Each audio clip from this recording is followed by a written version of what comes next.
Good. Good morning, ladies and gentlemen. For everyone that is joining, my name is Luvuyo Madasa. I am one of the WAAS Junior Fellows, and this morning we'll be working through a topic called the TAO of Finance. This morning session is the second of the WAAS Mentorship Program sessions. And we will be hearing from Stefan Brunhuber, I hope I pronounced that right, who is a member of the WAAS Board of Trustees, is our presenter for this morning's sessions, as I just said. He is a economist, psychiatrist who has actively engaged in the activities of WAAS for the past 5 years. As an active member of the New Economic Theory Working Group, he has introduced new approaches to fund the UN Sustainable Development Goals by a creation of complementary cryptocurrencies, specifically designed for investment to achieve the Agenda of 2030 targets. He is currently medical doctor and chief medical officer at the Diakoni Kliniken Zaarstraat, and chief medical officer of the Department of Integral Psychiatry, Psychosomatics and Psychotherapy. This morning session, as I mentioned, we will engage both Dr. Brunhuber as the junior fellows, and we'll also welcome the participants to pose questions about the topic of today. The main premise that we're discussing is that development needs have primarily been financed through private sector financing, conventional public sector funding, and philanthropic commitment. These sources are not sufficient and in scale enough to speed up the need to meet the identified pressing needs. The world community is too busy repairing, stabilizing, and refunding the system to maintain the stability of the existing system. The argument today is that the introduction of a parallel electronic currency specifically designed to finance global commons and human-centered economy would provide the necessary resources to achieve the UN SDGs while stabilizing the existing monetary system. Today's format will essentially be a brief presentation, roughly 30 minutes from Dr. Brunhuber, and then followed by several questions from my fellow junior fellows, and then open discussion with the other participants. Without further ado, and thank you very much again for joining us this morning, I would like to hand over to Dr. Brunhuber to give his introductory presentation. Hello all together this morning and all over the world, wherever you are associated to. Thank you for having me in your show, and thank you for your interest in this topic. I'm going to lead you through this presentation by providing you a couple of slides to begin with, and then we enter a debate on our initiative. The idea of this mentorship program is not to provide you stuff which you're learning in your faculty training anyway, so it's not a competitive program to what is happening at the university, but it's rather complementary. Complementary in the sense that it should basically provide additional information and additional knowledge even that can be challenging what you learn at the faculty or what you learn in your day-to-day experience. Let me try to start. Do you see my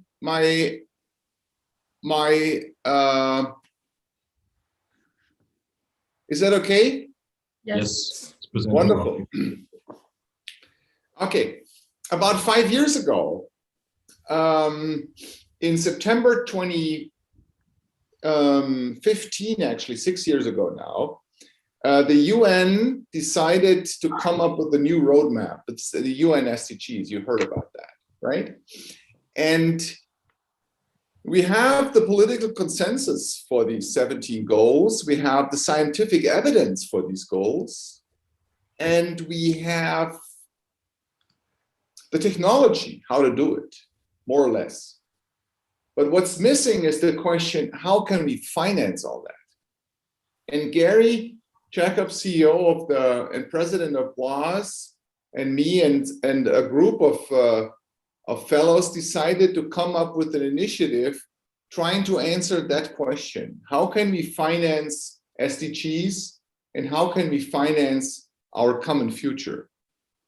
So I would go through this argument in 4 sectors. The first one is I would like to introduce a Western and an Eastern narrative. Second, I would like to introduce the term of the Anthropocene.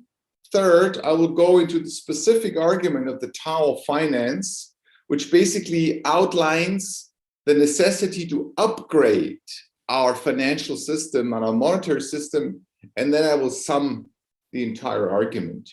And at the end, I'm happy to discuss further issues with you. What do you think is the selection advantage of the human species? It is not the opposition of the thumb. It is not walking right up. It is not having emotions. It's not the speech and mental processing. It's not living in groups. All these things you will find in other animals. The selection advantage of humans compared to all other species on this planet is that we can tell each other stories about something that actually doesn't even exist in the outer world, like a legal system, like God, like the monetary system. And we tell each other a story about that and believe, and we trust and believe in all these stories. And this trust and this belief in that narrative can basically coordinate behavioral change of millions and billions of people. And if you look at the Western approach to narratives, the Western approach to storytelling, we in the West, we are very powerful in analytical thinking. Our stories are based on a narrative which is more experimental, which is more causal, which is more, as you say, case-based. The Western approach provides significant insight into scientific findings. But the Eastern approach is actually different. The Eastern approach is not so much about finding causal links or experimental findings. It's more about complementarities.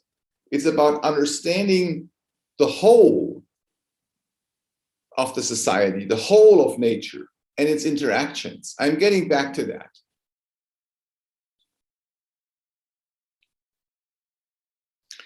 If we consider that we're now living in a new era, and Paul Cruson coined this in a Nature paper in 2002 called the Anthropocene, where first time in world history, humans are sitting in the driver's seat in order to influence and cause geological and ecological changes directly. You can look at this from a very long perspective. We can look at this kind of the last 5 seconds of a very, very long story. And this red dot in the middle presents where we are right now. And if you look into the past, the story started, let's say, about 10 or 15,000 years ago, called the Holocene. About 2,500 years ago, Karl Jaspers called it the Axis time, where rational thinking started. We had in the 16th century the first Renaissance, the first Enlightenment, and the first adaptation described by Charles Darwin. And now we're entering in a phase called the big acceleration, where the humans are basically determining the outcome of our planet. And this shift is a shift where we start entering a new form of adaptation, maybe a second form of enlightenment, maybe a second form of renaissance, maybe even a second form of axle time. And this era is called the area of the Anthropocene. And one of the major things in this shift happening is a shift in our mindset. If you look closer into this era of the Anthropocene, we are operating within planetary boundaries, and we are operating in an era where everything is connected with everything. We have major feedback loops and tipping points, and everything which is happening within this era is basically happening in an exponential way. You know, this is a publication from the IPCC a couple of years ago. You know these data and you know these graphs showing that within these 7, 8, or 10 different planetary boundaries, we've exceeded already 3. Climate change is one, the Nitrocene cycles is another one, the right of biodiversity is the third one, and there's others where we basically exceed the planetary boundaries. In such a situation, we are reaching multiple tipping points where linear thinking, where analytical thinking, where causal thinking is replaced by systemic thinking and integral thinking.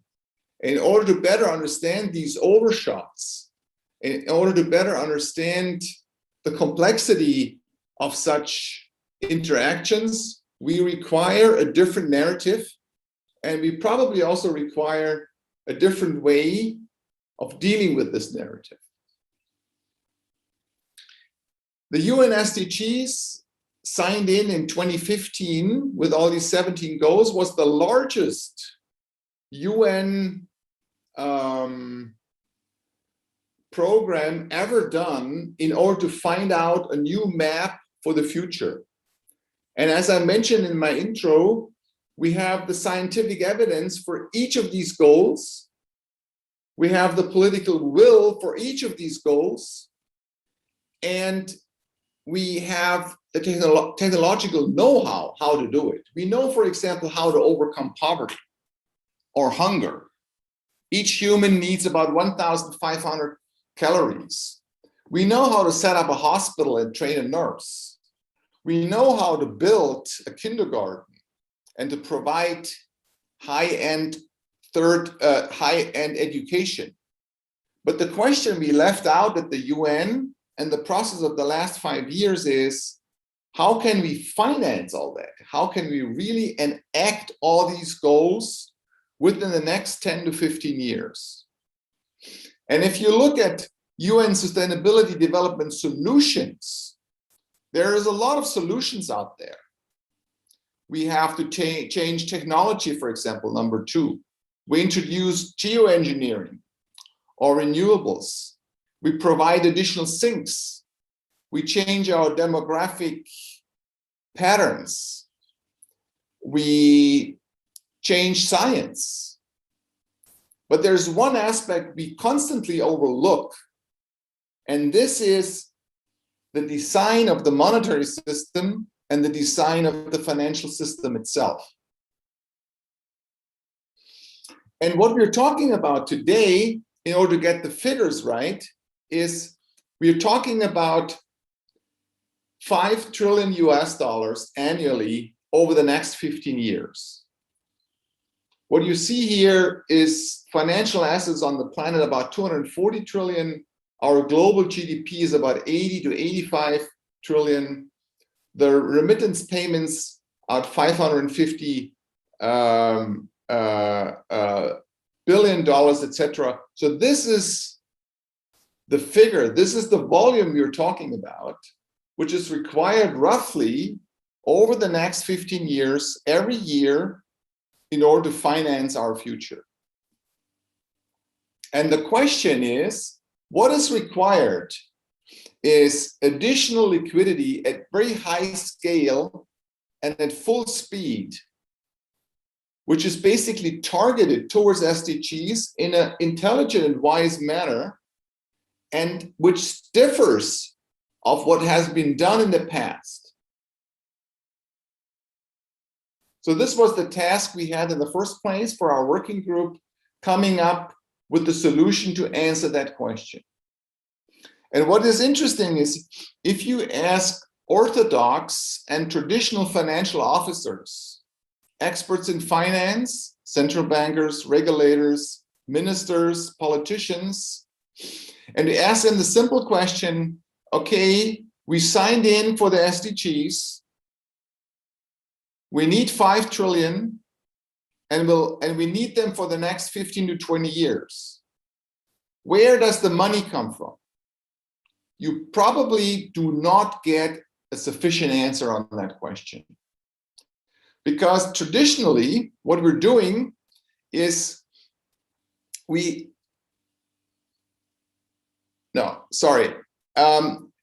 traditionally what we're doing is we either have to grow 10% every year in order to redistribute that money, which is not compatible with our planetary boundaries, or it will take us about 100 years in order to finance SDGs.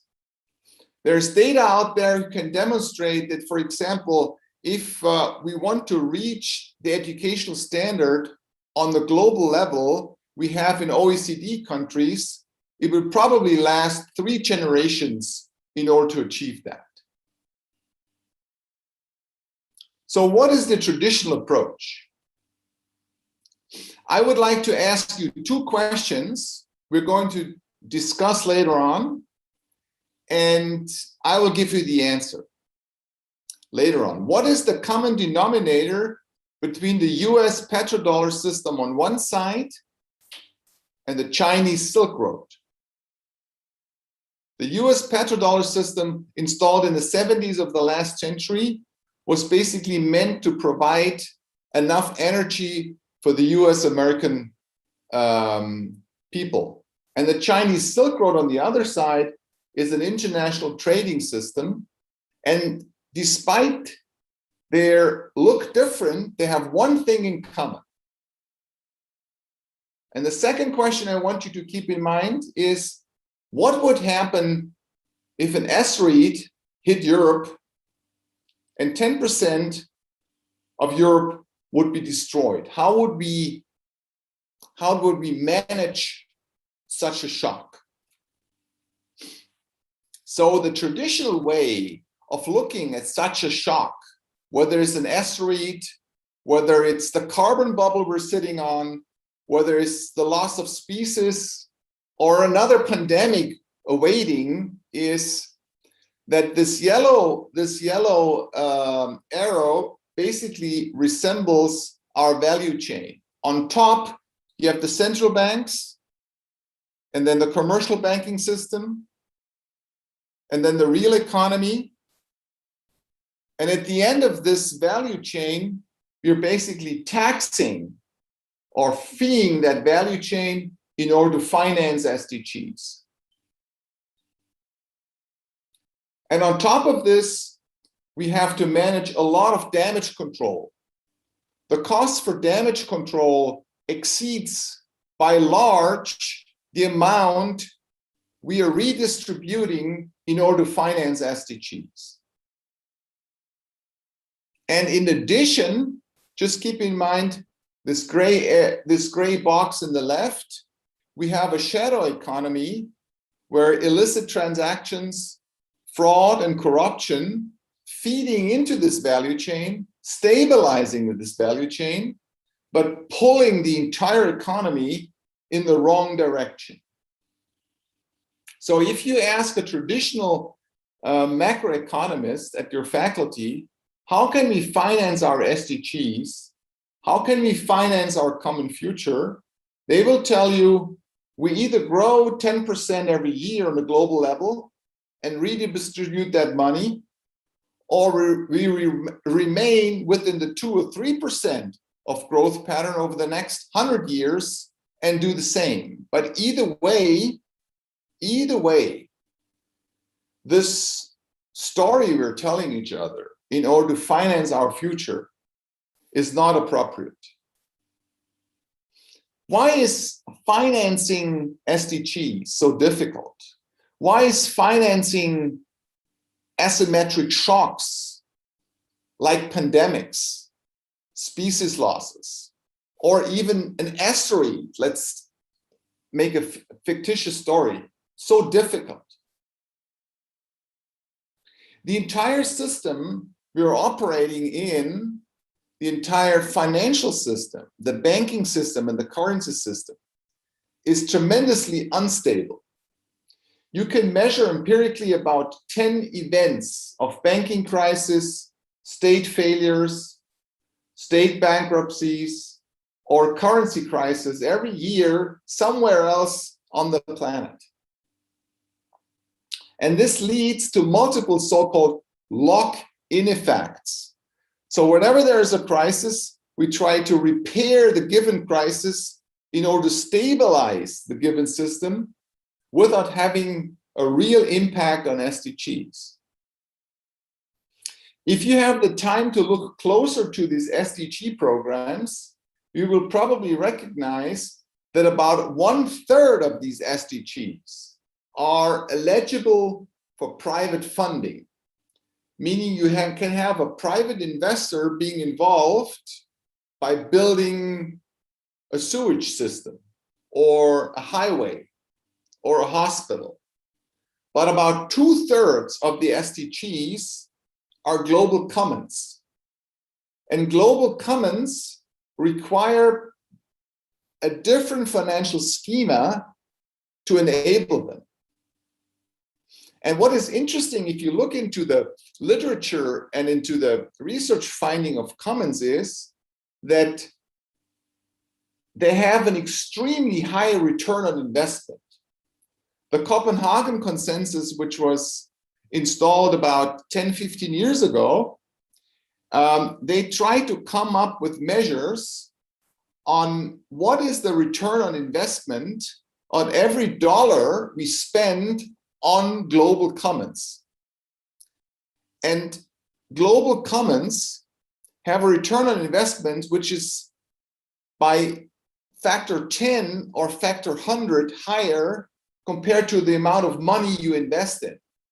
So for example, if the world community decides to invest $1 in education, the return is 5 to 7 to even 15, 20 times higher within the next years and decades. So why financing SDGs is so difficult?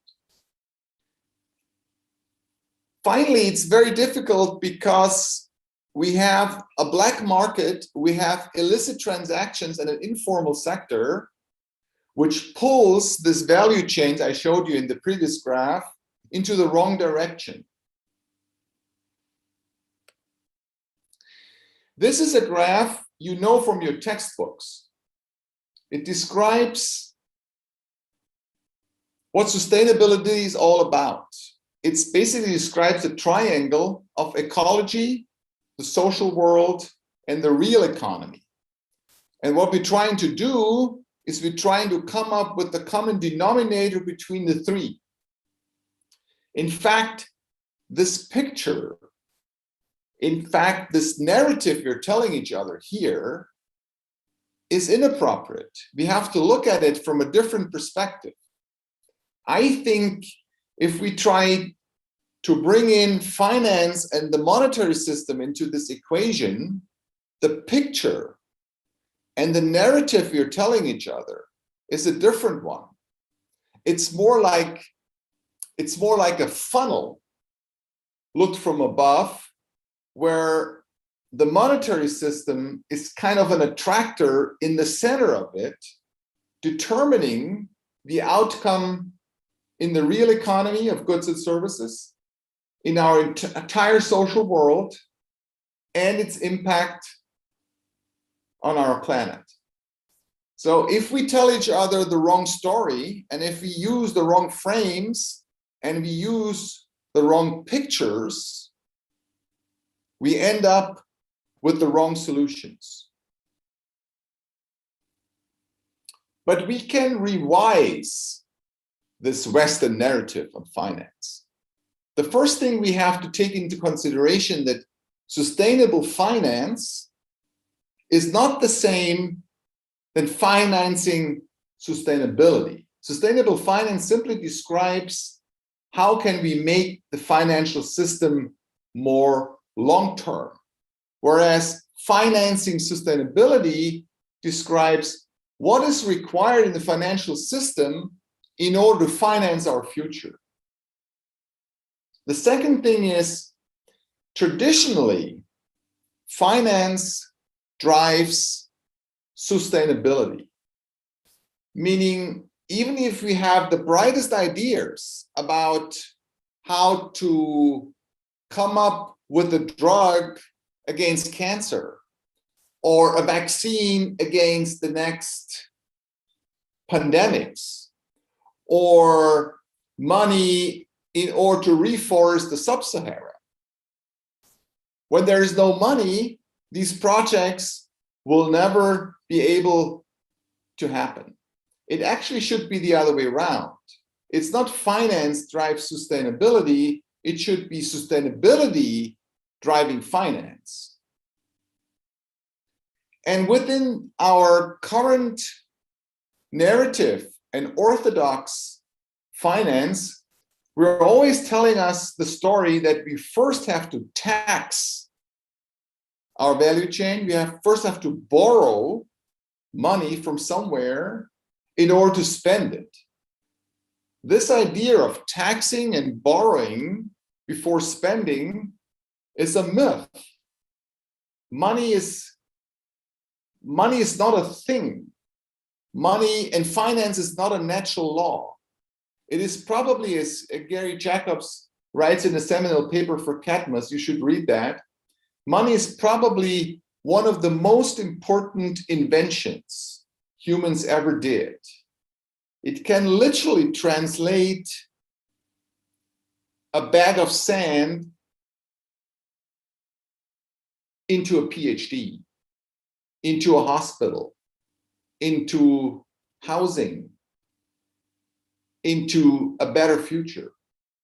And it depends on us how we design that financial system in order to make out of weapons of mass destructions, which there have been characterized in the 90s and around the millennium, into tools of massive social and ecological investment. And if you look at the entire debate of the last 20, 30 years on finance and sustainability, I've been involved to some extent, you find basically two general approaches. One is we spend our entire money and entire energy and our entire time repairing the given system.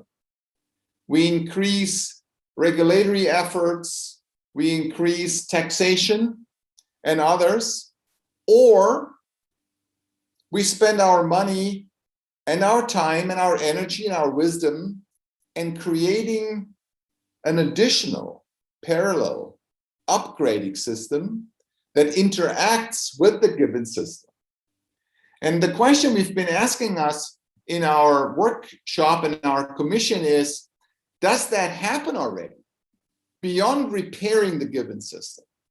And what you find empirically, there's three fields in which this parallelization of the given currency system, of the given financial system, is happening already. You find since about 10 years, private initiative on so-called cryptocurrencies, private currency systems like Bitcoin, stablecoin initiatives, or the Libra initiative of Facebook, which is now the DM initiative. You find since about 75 years, globally, 4,000 or 5,000 initiatives all over the world of so-called regional currency systems who try to fix local problems by introducing an alternative complementary currency system, or since about 3 to 4 years, central bankers started to introduce so-called CBDCs, which means central bank digital currency systems. All these three initiatives, central bank digital currency system, about 53 central banks on the planet are basically using this already and trying to introduce a parallel system already. Regional currency systems are happening since 75 years, and cryptocurrencies have a market capitalization of about 300 billion already. This kind of parallelization is happening already. And the question we've been asking in our working group is, if these trends are happening already, how can we understand these trends and put them in a framework that allows us to really meet our unmet needs and to really hedge our unchecked risks in order to finance our future.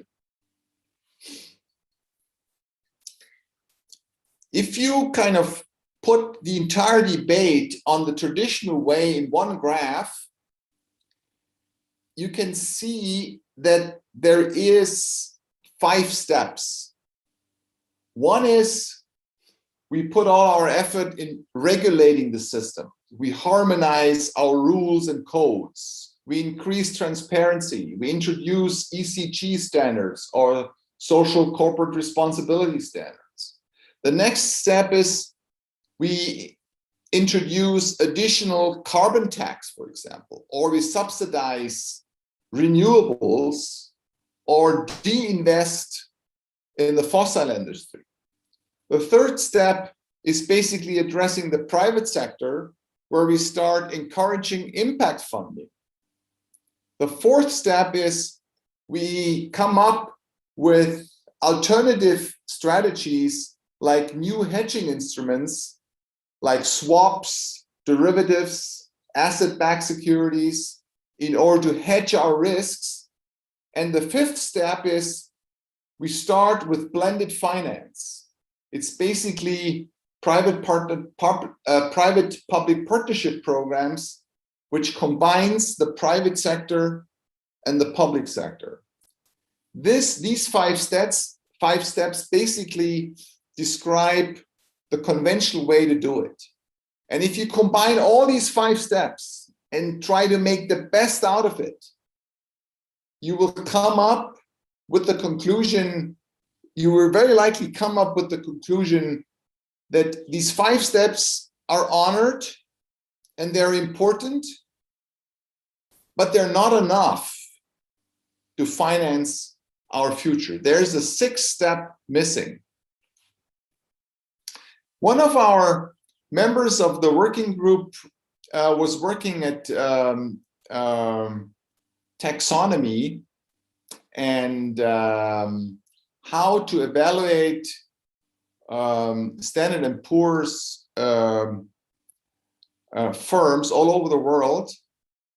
And what he found out is about 15 to 20% of the entire greening process can be done within each firm. Meaning, if you have a firm out there and say, you have to become greener, you have to become more long-term, you have to become introducing ESG standards, about 20% of the entire process can be done within the value chain upstream and downstream. But after these 20%, the firm, if he wants to introduce more of sustainability, basically has to quit the market, which means 20% can be done on a corporate level. The other 80% depends on a systems change, meaning we have to change the incentives, allowing us to shift the entire firm, the entire economy, our entire society towards a greener future. So what's missing in this six-pack is, from our perspective, not repairing the given system and not introducing another tax and not enhancing private-public partnership, but rather introducing a parallel currency system, allowing us to shift from the fossil industry towards a green marketplace. So can we do that differently? Do you remember I showed you that graph in the first place with the value chain, the orange value chain and the SDGs? So can we do it differently? Can we introduce a parallel system? And this is happening already. And why is such a dual digital currency system in favor of our common future? If you look at this graph, you see this green big arrow that introducing such a parallel system is not redistributing money. It's basically pre-distributive. It provides the society with additional liquidity in order to finance our future. Second, it provides targeted liquidity. Targeted liquidity means we're using third and fourth generation blockchain technology, which allows us to directly target our SDGs with a smart contract. And having such a dual digital currency system in place, we suddenly create multiple positive feedback loops for the entire system. And we end up in a world where the monetary monopoly is basically replaced by a monetary ecosystem. And we end up in a world where we start honoring the complexity and the uncertainty we are facing in the age of the Anthropocene. In our report, we could show that introducing such a dual currency system, we basically end up in a new form of equilibrium economists called Pareto superior. So this is the traditional way, and this would be the full picture. You know, from a if you use a narrative, you would say we start riding a bike with two wheels instead of a unicycle. This makes the entire system more stable, more predictable. And we start really financing our future by introducing a new currency system. I'm not going to go with you through this graph, but we were able to identify about 33 impacts of such a dual system, where we then start replacing these weapons of mass destructions, as they're sometimes called, these financial engineerings, into tools of massive social environmental invention. A dual currency system will overcome illicit transactions and shadow economy, number 9. It will cause, number 25, tremendous positive distributive effects with regard to poverty and hunger. Okay, we will start entering a world where we don't create only windfall revenues, 29, but create multiple so-called second round effects. Just imagine if we stayed in a monetary monoculture and we would invent windmills or renewables. Upstream and downstream the value chain, everything would stay the same. In a dual currency system, we would start creating multiple second round effects. Each time you use this green dollar, each time we use this green currency, we would basically create one step closer to a common green future. I give you one example. We've created about several hundreds of them. And in fact, there are several thousands of them, of permutations possible if we start introducing a parallel system. Look, this is the conventional way to do it. The central bank is providing money for the commercial banking system, and the commercial banking system hands out a loan to, let's say, a pork farm. And the pork farm is taxed, and with this tax money, we basically create a preschooling, a kindergarten. The pork farm itself has several negative spillovers, which is subsidized and creates negative externalities, ecological and social externalities, for example, with regard to water and health and CO2, with a negative impact on our community.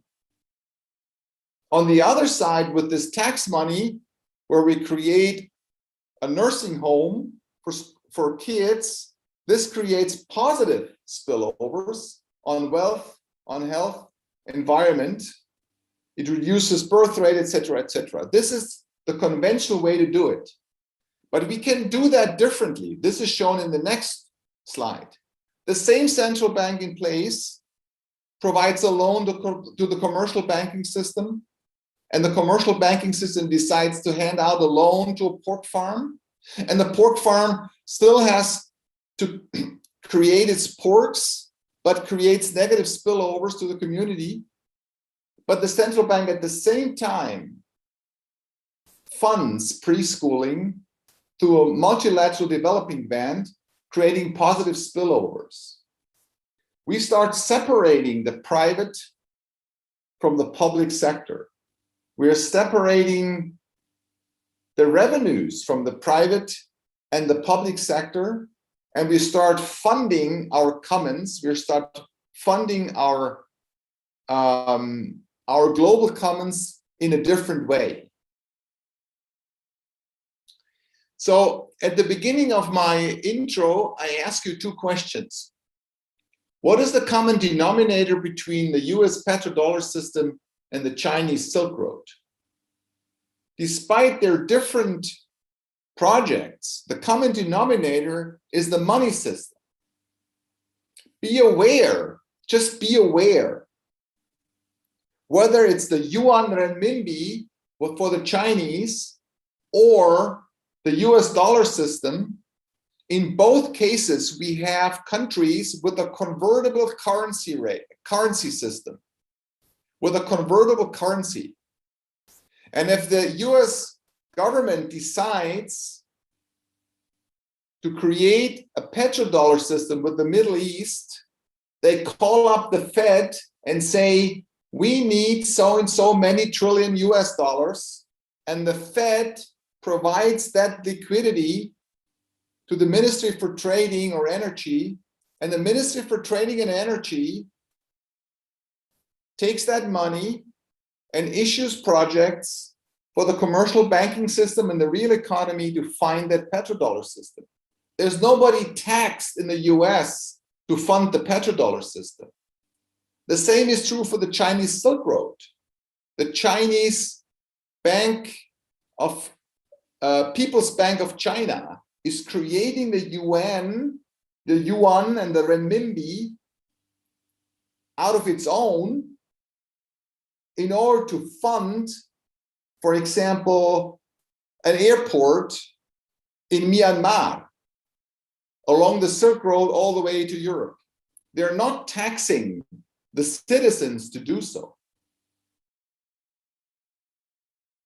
Second, what would happen if an asteroid hit Europe and 10% are destroyed? You can replace this picture of the asteroid by the pandemic. You can replace it by the loss of species, or you can replace it by the SDGs or the carbon bubble. Let's say Europe has been hit by an asteroid and 10% are more or less destroyed. Would we really tax the 90% in order to fund and rebuild the 10%. We would never do that. We would generate additional liquidity to finance the 10% beyond taxing the 90%. This is why we are in favor of a more holistic approach in finance, which differentiates between the public and the private purse, the fiscal and monetary policy. And such a dual monetary system has about a dozen of such positive impacts on our common future. Let me summarize the next 2 minutes. I think when we're talking about the future and the entire sustainability debate, we're always good in debating and discussing technology. We're good in debating policy for demographic changes. We're good in debating lifestyle changes, like becoming a vegetarian or riding a bike. But we've overlooked the impact of the monetary and financial system in this entire equation. And this requires more of a change in our mindset than a change in technology. And if you look at the real tragedy of the commons, the real tragedy of the commons is not that they're misused or neglected, because, you know, fresh air will always stay fresh air. And attending a kindergarten or accessing a healthcare system will always stay the same. The real tragedy of the commons is they have to run within a monetary system, within a financial system that favors private revenues and underfunds the commons. Two more quotes, and then we start our debate. You know, psychologically, and I say that as a shrink from Germany, we are trapped by the idea that there is just only one monetary system in place, providing a single specific liquidity for all purposes. And we assume that the allocative distribution through that monetary culture is the most efficient and effective way to do it. In order to change that, we have to change our mindset. And we can do that technically in less than 18 months and with less than 200 people staff to make that happen. The real tragedy of the commons is not their overuse or free rider, as you learn in your textbooks, as fresh water and clean air or kindergarten will remain always fresh air, clean air, or kindergarten. The real tragedy of the commons is the underlying financial system or incentive allowing to enable fresh air, clean air, fresh water, clean air, or a kindergarten. This is why we called our initiative the TAO of Finance initiative, because it's more an Eastern narrative, not a Western narrative. It's not only experimental, linear, causal, analytical thinking. It's more holistic. It's more complementary. And Tao in Taoism describes the best practice, the best way to do it. And the TAO of Finance is best described as introducing a dual currency system.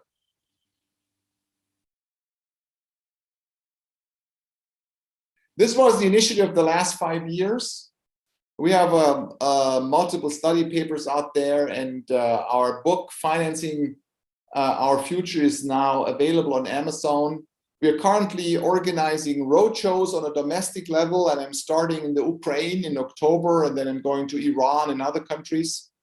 And if you're interested in supporting us, please contact us, and I'm happy to discuss this initiative more in details now with you. Thank you very much.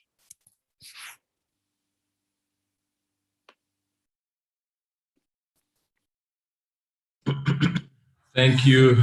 Thank you very much.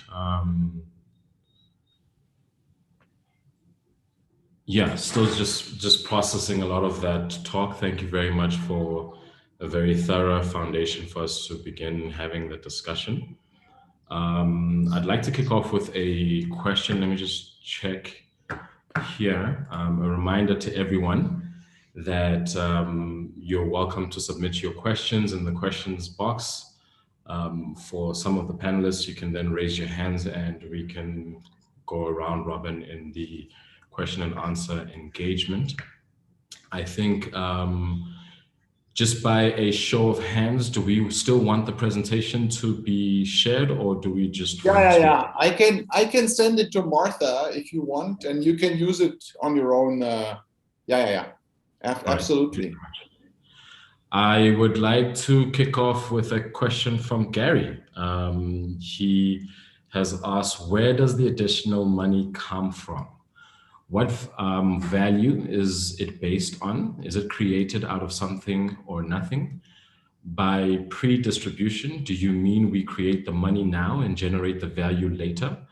By the way it is invested? Or do you mean that we create additional money out of trust, faith, of the society in the value of the central bank, or unmonetized value of the society in which the money is invested?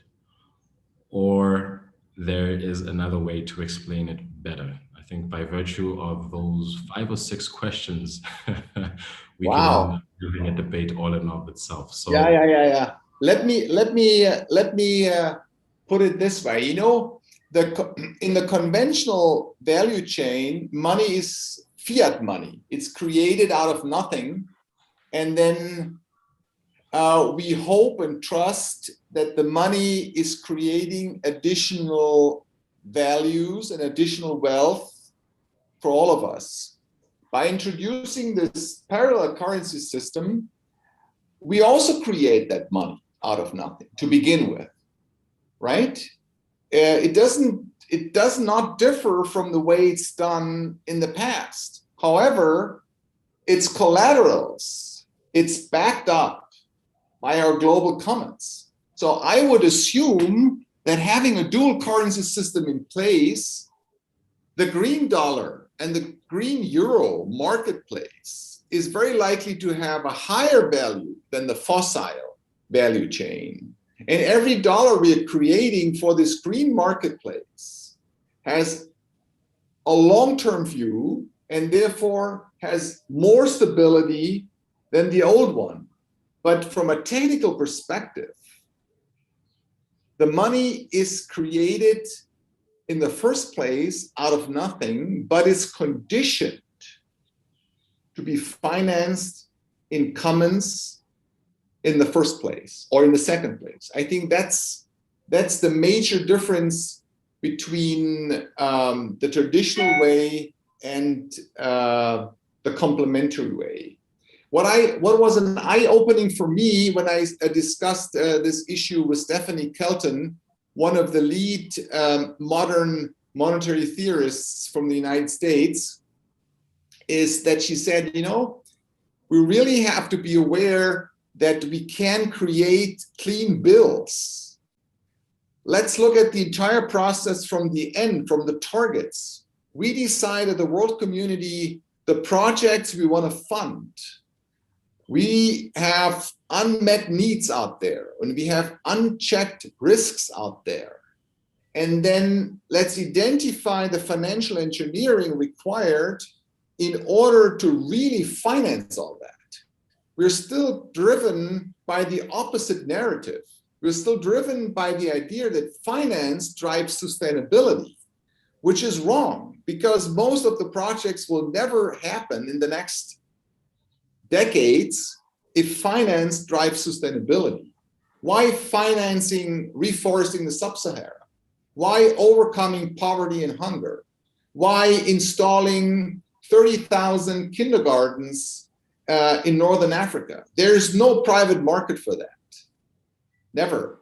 But if we look at it from the other way around, saying we have the mechanisms at hand, we know how the monetary system functions, We don't have to tax our value chain to make them happen.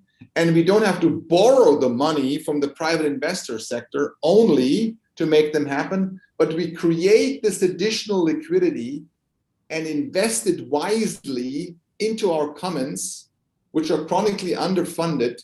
We create a balance between the private and the public, and both can actually benefit from it, right? And if you remember this graph I showed you with the pork farm and the preschooling, if we start funding our commons in a different way than the private sector, the private sector involvement will basically disentangle from subsidies and taxation. The owner of the pork farm will be very likely to be taxed much less and subsidized much less. And if he decides to create pork farming as a business model, he can do that, but then he has to cover the entire costs along the value chain, right? So you disentangle with this mechanism all the debate on subsidies and taxes and fees for the private sector. Go ahead. Thank you very much for that. There's a comment and a question from Ravi, but I'd like to just jump into the question itself, because it puts me in that space as well, because the question is, as a non-economist, what can we do? Which includes youth and other WAAS fellows, from our end to address the issue. Regulation and re-engineering are acts taken at the level of policymakers. How can WAAS leverage its diversity to address the issue and turn it into an opportunity? Yeah, we are also asking ourselves at the working group how to get this into a general knowledge and general. The first thing you can do is, on a very concrete level, ask your political representatives, ask your people in your NGO groups to come up with the financial schema and how to finance our common future. And if they cannot give you a good answer to come up with this liquidity over the next 15 years, then refer to the WAAS initiative. The second thing you can do is, what we are actually doing with the next couple of weeks, we are addressing between 50 and 75 world opinion leaders in the field, like the head of Fed or the head of the Bank of England or the ECB. And we send them our report and tell them, look, you don't know how to finance our future. We can provide you a rationale and a comprehensive narrative how to do that. And third, you can simply help us multiplying and supporting our initiative through social platform and social media. And fourth, which is probably the most important, ask critical questions. Ask critical questions to us, as the working group, and to your community on money and finance. Money is not neutral. Money is not a neutral veil, which is basically covering the real economy and simply represented by the price. It's not a thermometer you stick into the water where you measure the price or the temperature or something. It distorts or enhances our real economy and our output from the very beginning. I'm having a personal moment here where I'm wishing that you could walk into my intro to economics classes professor, because what you've just described right now is things back in the undergrad years that I couldn't quite articulate, where what I was hearing didn't resonate with the communities around economics and how money moves. But I think that's a discussion for another day. I have a question here from Arjen Reuter, basically also thanking you for the presentation and doubling down on one of the points that Gary had made. And he's saying, with respects to Gary's questions, could you provide greater clarity, and could you please explain your thoughts surrounding how the implementation and creation of these new currencies have an effect on the real economy, and how this would have an impact on inflation? Yeah. Especially the inflation issue is a very critical one here in Germany. But you look closer to the debate of the last 3 months. The New York Times asked the top 10 economists in the world to explain inflation, right? And there's 4 or 5 narratives out there. The first one is the Milton Friedman narrative. Whenever there is an increase in base money, we have an increase in price of the real economy. No empirical evidence, 0. The second argument is Phillips curves, no empirical evidence. The third one is the so-called psychological inflation expectancy. So the economists say, well, inflation occurs whenever there is expectation of increasing prices. If you look into the history of inflation of the last 75 years, almost with any exception, inflation happened when a country was indebted by a foreign currency they had never control of. And if you look at, for example, Japan of the last 30 years, they pumped huge amounts of money and created huge amounts of base money in the first place, but were never able to reach their inflation targets. So at the end of this interview of the top 10 economists on inflation, they had to admit to say, we really do not understand how inflation works.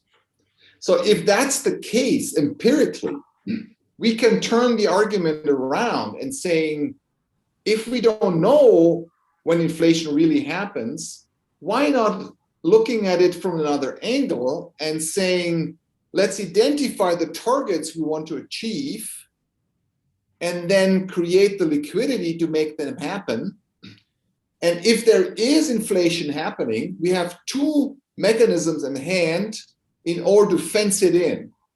The first one is taxation, and the second one is interest rate. Central banks can increase their interest rate and withdraw basically purchasing power from the real economy. And the same is true for governments. This is the basic purpose of taxation. We need taxation in order to tackle inflation, and we need taxation in order to redistribute wealth within a country. But we don't need the tax money in order to finance SDGs or our commons. Go ahead. Thank you for that. I would go with K. Chitra. I hope I pronounced that right. It's question, and it's, do you believe that the cryptocurrencies are the only solution for shadow financing? We have fewer amount of cryptocurrency, and how would it help the whole system? And even more, the cryptocurrencies have high price volatility. And how could it help for us to generate more money for the SDGs? Yeah. Well, if you enter, I'm a member of this advisory board for the blockchain community here in Europe, which feeds into the so-called MiCA regulation on the EU level. And if you have this debate with the private cryptocurrency scene, what I'm learning is almost all private cryptocurrencies purpose is they provide a speculative tool to increase private wealth. They have no purpose to increase common goods, right? So if you invest into Bitcoin, for example, or others, you can make a fortune or you can lose a fortune. but you'd not necessarily make a contribution for our common future as a common future. This is why I think this private cryptocurrency movement on one side provides an interesting indicator. It indicates that our given system is broken. Our given system is not enough and appropriate to finance our future, but introducing private cryptocurrencies, which are unregulated, is not the solution either. So what's required is so-called semi-permissive, fully regulated, distributive ledger technology-based digital currencies issued by an authority like the central bank, and with a smart contract. And a smart contract is a digital algorithm that allows the user to use that money for specific things and prevents it to use it for other things. And there's 2 UN studies out there already who tries to do that with blockchain technology in Africa already. They send with blockchain technology $2 on an iPhone in a refugee camp on each of their each of these people there, and the people can go shopping. And if you introduce a smart contract along this blockchain technology, for example, you can code that this money can be not used to buy alcohol, or to buy a Kalashnikov, or to buy cigarettes, but you can go shopping to buying fruits, or sports shoes, or books, or water, or food. Okay, so what you're introducing with this blockchain technology, you condition the consumption, you condition the investment into our common future we agreed on already in 2015 to begin with. You know, in 2015, we agreed that we want the SDGs as our common roadmap. And what's missing is the right financial incentives to make that happen. And by introducing this blockchain associated conditioned smart contract incentive, each time you touch that green dollar, and each time you use that green dollar, you create multiple green so-called second round effects. We create a preschooling setting, and all the money along the value chain that comes out of this green preschooling system can be used again for green schooling or green projects. And this allows us to shift from fossil into the green marketplace. I recently spoke with an investor group on the impact of such a dual system on their own assets. Let's say you are an investor at BlackRock and you're sitting on $500 billion on coal mines. Let's say you invested in 1,000 coal mines all over the world, and you're realizing it is a carbon bubble and you're losing your asset every day a little bit. And you're operating in a zero or negative interest environment. So what can you do? If you're living in a dual currency world and the green dollar provides you a slightly positive interest rate, so let's say 0.2, 0.5%, but your investment is conditioned into green projects only, what would you do? You would create a so-called swap. You would actually create a financial engineering called an X swap. You take your 500 billion, go to the CEO of these 1,000 coal mines and tell, hey guys, the time is over. I give you money to exit coal industry. And at the same time, you use the rest of the money to swap into a green projects with an equivalent nominal value. Let's say 500 billion into reforesting the sub-Sahara. And parts of that 500 billion swap is hedged by World Bank funds. And then suddenly BlackRock will make that shift because it gets a slightly positive interest rate. Technically speaking, this is called a positive carry trader, yeah, which is well known in financial engineering. And they do this between different currency systems anyways. It's about 30, 40 years. But by introducing this green currency system, it suddenly becomes an incentive to swap your traditional ancient fossil projects into green projects. Yeah. Thank you for that. I see here that the question that Marta was going to ask has been answered by some of your examples given. But the general question was, how do these parallel green currencies interact or intertwine with the real regular currency and economy? But what you do have is a question, and I think in part you've touched on it, but I would still like to ask it so that you can elaborate on it. Arion is asking, how do these new green currencies convert into real economies? If companies are paid in SDG currency, how does these companies convert SDG currency earnings into usable currency? And as, for example, as a construction company who is building schools, etc., how will they be paid? And how do these companies convert back into transactional currency? Yeah, very, very good. This is a very important practical question. If you look at the data to begin with, we're talking about 5 to 7% of global GDP. We're not talking about 100% global GDP.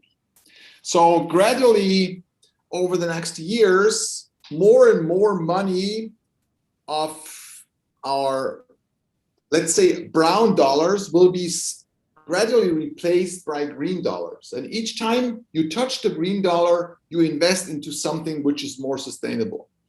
And if this green dollar or this green euro is accepted as a means of payment, you pay your wages and you pay your taxes. And suddenly your communal bodies get additional green taxes. And these green taxes can be used to reinvest into green regional projects again and again and again. So what's happening is we have two systems in place over the next 20, 30 years where we shift from fossil to green. And at the end of the day, there will be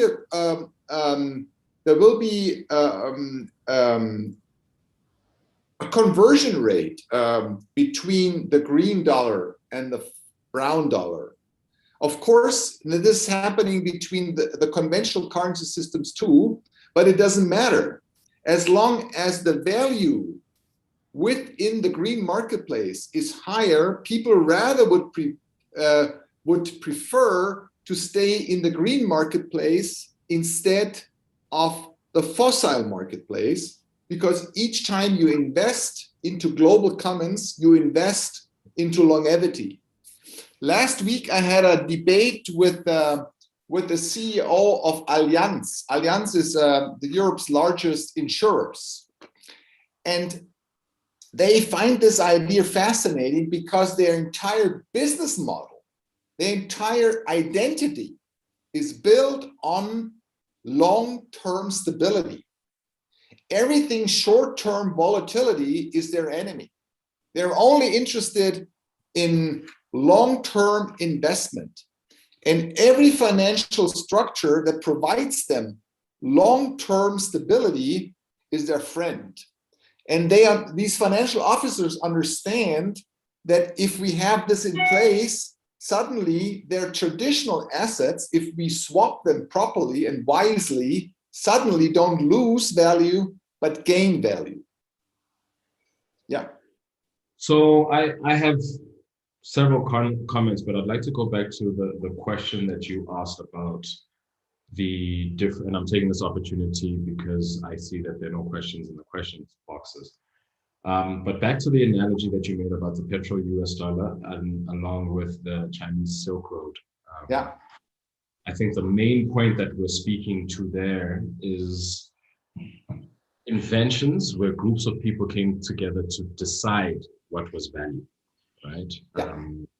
And then accepting that. So what we're speaking to right now on the one very real sense is acceptance that the current dominant way of doing things isn't necessarily going to solve for the greater common good. I think that's one premise that we need to look into in a very serious way.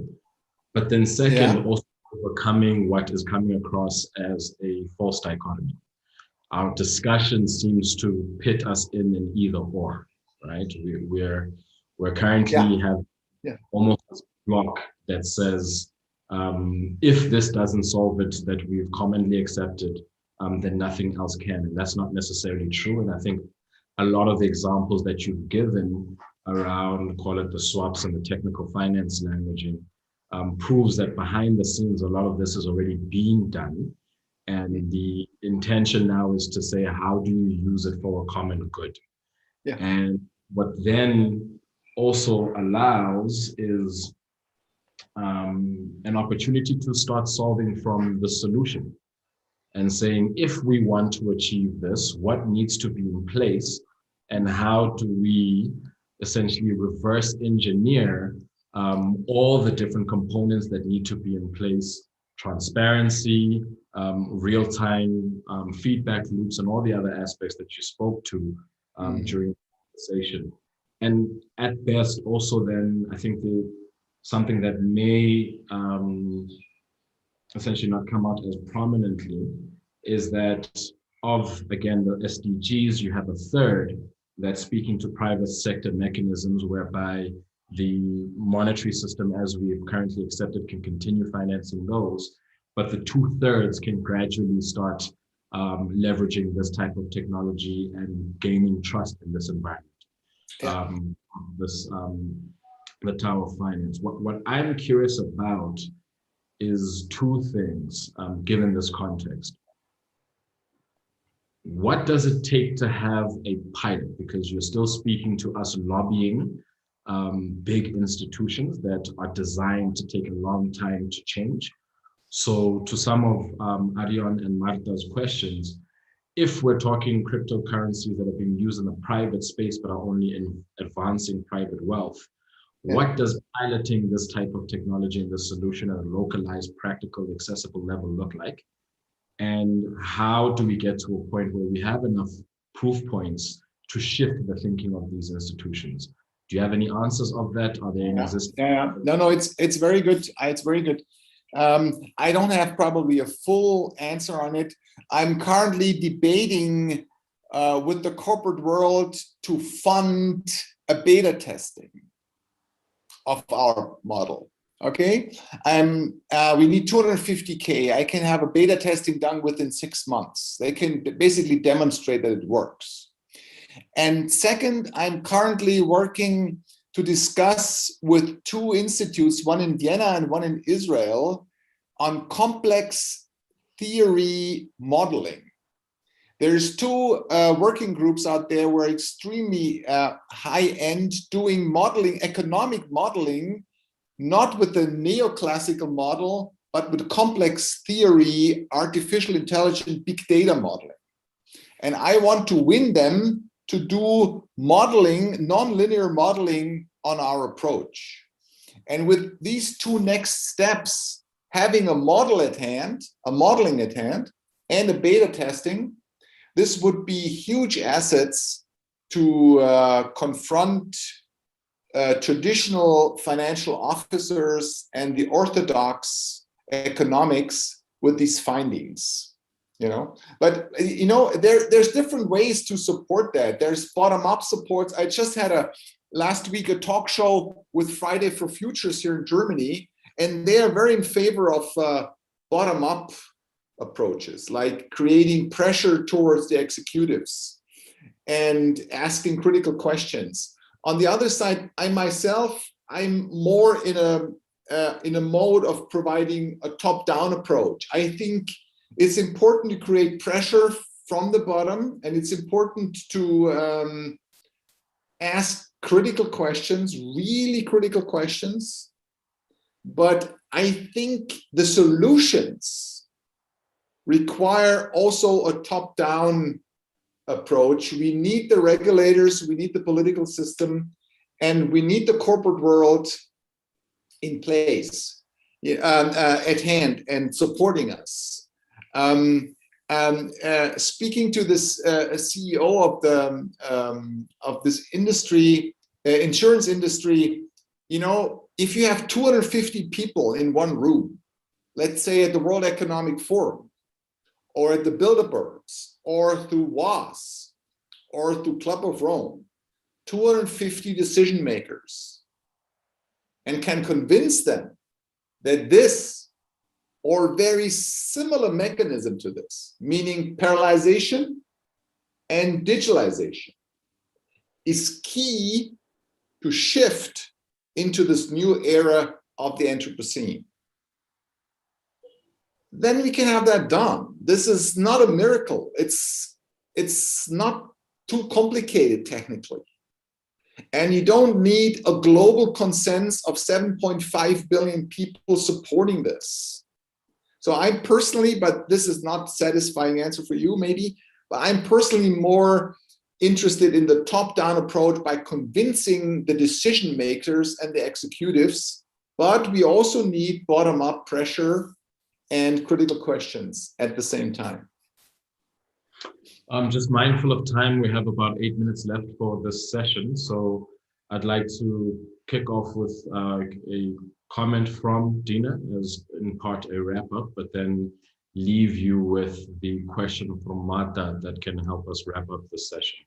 So Dina's comment is, thank you, Stefan, for the presentation. I want to emphasize that blockchain is a great way to reduce corruption, which is a great argument to use blockchain to finance these SDGs. And I think from a practical and getting a sense of how to go about potentially with the execution, the question is, what kind of organization should regulate the green economy? Is the structural and functional capacity of today's international organizations adequate to implement such a mindset change? Would the fact that most of society is organized based on our current economic system mean that we need different ways of social organization and governance? And lastly, also, how do political interests intervene or intertwine with financing the SDGs? Yeah, I mean, we had that debate with political officials recently. I'm not sure whether we really have the luxury and the time to create new institutions. I would rely on World Bank for funding, developing banks for funding. I would rely on the UN on monitoring, and state banks and central banks on issuing. And the corporate world creating the technology to enable that. And if you speak to those who make the decisions in these fields, it's not a miracle. You can create this technology on a European level, for example, in less than 18 months. This can be feasible, right? And you can do that with less than 200 people staff. But you have to change your mindset. You have to get rid of taxing first, borrowing first, creating debt load first before you invest in a kindergarten. You have to get rid of the fact that money is a thing. You have to get rid of the financial system follows a natural law. This is wrong. You have to get rid of the myth that finance drives sustainability. It's the other way around. So at the end of the day, I think it's really a matter of mindset. It's a matter of coming up with the right narrative, more feasible to explaining complexity and uncertainty we are facing over the next 10, 15 years. And last sentence from my side, I would even reverse the argument saying not introducing this mechanism to this will be just extremely expensive for our political system and extremely expensive for our economic system at the same time. So it's really worthwhile considering this or a very similar mechanism to this in order to finance our future. Thank you very much for your time this morning and for a very illuminating discussion. I think the biggest take home is, at least for me, is introducing the mindset of both and. So how do we consider, without necessarily destabilizing, because I think a lot of people have that biggest fear when it comes to something new. How do we keep what is currently working, albeit as limited as it may be, while developing what could work better? And I think if that can be an approach, I think that can make for a very exciting new way of financing sustainability. Thank you very much for your time again, your inputs. Thank you to the fellow panelists and also the participants online that have made the time to join us this morning. I do believe that the recording will be available. The support staff will either be putting it, Marta, if you can hop in just to give some background on that. Hi, yes. Yes, the recording will be available. I think in a few days, probably. We'll see with the WAAS support, but I'm sure it will be very soon. Thank you very much. You all have a great day and look forward to the next session. Ciao. Yeah. Thank you very much for having me. All the best and keep in touch and hope we can see us physically in an analog world again, sometimes in the near future. We look forward to it. Thank you. Bye-bye.